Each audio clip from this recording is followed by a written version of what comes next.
नांदेड जिल्ह्यात मागील 3 दिवसांपासून सुरू असलेल्या पावसामुळे जिल्ह्यात ढगफुटी सदृश्य परिस्थिती निर्माण झाली।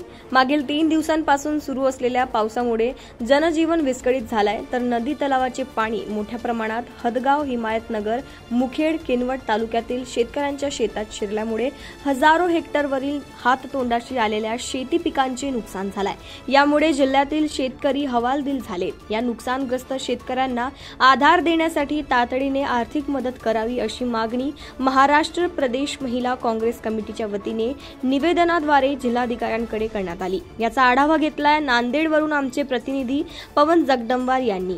नांदेड जिल्ह्यामध्ये मोठ्या प्रमाणात जे आहे पावसाने हाहाकार माजवला आहे। शेती पिकाबरोबरच जे आहे ते अनेकांचं मोठ्या प्रमाणात नुकसान झालं आहे। आज काँग्रेसच्या वतीने जिल्हाधिकाऱ्यांना निवेदन देण्यात आलं आहे। काय सांगाल, मोठ्या प्रमाणात शेतकऱ्याचं असेल किंवा नागरिकांचं असेल मोठ्या प्रमाणात नुकसान झालं आहे, काय मागणी केली आहे जिल्हाधिकाऱ्यांना आज आपण निवेदन दिलं? आज मी नांदेड जिल्हा काँग्रेस कमिटीचा जिल्हाध्यक्ष आहे। काल आम्ही किनवट दौरा केला। मी आणि आमचे प्रदेश सरचिटणीस रेखाताई चव्हाण आणि मी आम्ही काल किनवटला गेलो होतो। किनवट, माहूर आणि भोकरला जाऊन आलो आणि आज काल पुन्हा दुपारच्या नंतर आम्ही याला गेलो होतो आलेगाव आणि निळा। आणि नांदेड जिल्ह्यामध्ये एवढा भयंकर पाऊस झालेला आहे आणि शेतीचं एवढं नुकसान झालेलं आहे। सोयाबीन असू दे, जे उभे पिकत ते पडझड झालेली आहे।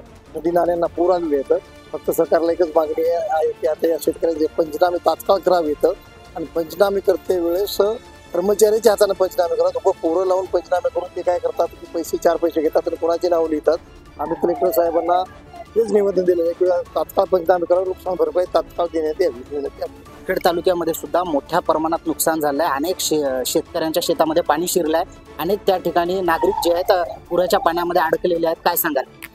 मुखेड तालुक्यात आज आमचे खासदार रवींद्र चव्हाण आज गेलेले आहेत आणि मुखेड तालुक्यामध्ये सगळीकडे परिस्थिती बिकटच आहे। काल माहूरला तीच म्हणजे परिस्थिती होती।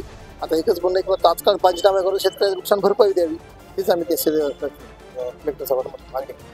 आपल्यासोबत महिला काँग्रेसच्या जिल्हा अध्यक्ष डॉक्टर रेखाताई चव्हाण ताई, आपण सुद्धा आपल्या भागामध्ये जाऊन काल पाहणी केलेली आहे। काय सांगाल, कशी परिस्थिती आहे आणि आज आपण जिल्हाधिकाऱ्याला भेटल्या, काय मागणी केली? हदगाव आणि हिमायतनगर या दोन्ही तालुक्यामध्ये अतिप्रजनवृष्टी झालेली आहे। म्हणजे हिमायतनगरमध्ये 250 mm पाऊस झालेला आहे। विचार करा, एवढा पाऊस झाला असताना शेतीचं किती नुकसान प्रचंड आहे।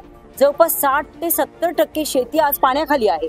नदी नाल्याकाठची तर पूर्ण ते शेतकरी बुडालेले आहेत। आमचं एकच म्हणणं आहे की आता त्याचे तात्काळ पंचनामे, आजपर्यंत पंचनाम्याची कुठली इतर शासन स्तरावर म्हणजे आदेश दिलेले नव्हते।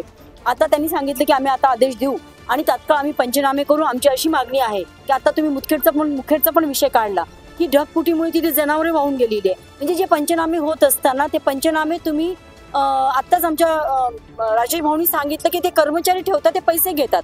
आज शेतकरी आधीच बर्बाद झालेला आहे, उद्या तुम्हाला कुठे पैसे देणार आहे? म्हणजे हे पंचनामे हे अगदी व्यवस्थित झाले पाहिजे, कुठेही त्याच्यामध्ये भ्रष्टाचार झाला नाही पाहिजे। आणि जर का असा झाला तर आम्ही मात्र मग काय पुढचं दिशा असेल आम्ही ते ठरवू। कारण शेतकऱ्याला आता तुम्ही पिळू नका असं आम्ही आज या ठिकाणी त्यांना निवेदन दिलेलं आहे।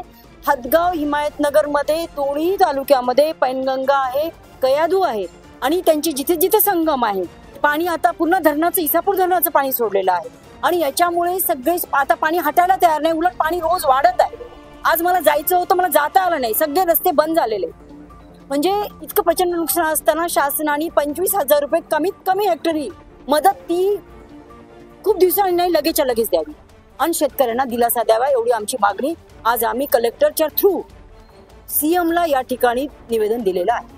एकंदरीत आपण पाहू शकता नांदेड जिल्ह्यामध्ये जे मोठ्या प्रमाणात शेतकऱ्यांचं नुकसान झालं आहे आणि काँग्रेस पक्षाच्या वतीने जिल्हाधिकाऱ्यांकडे निवेदनाद्वारे मागणी करण्यात आली आहे आणि सरकारने तातडीने जे आहे ते शेतकऱ्यांना हेक्टरी 25,000 रुपयाची मदत करावी अशी मागणी या ठिकाणी करण्यात आली आहे। कॅमेरामॅन हर्षवर्धन सोबत मी पवन जगदंबार, देशोन्नती, नांदेड।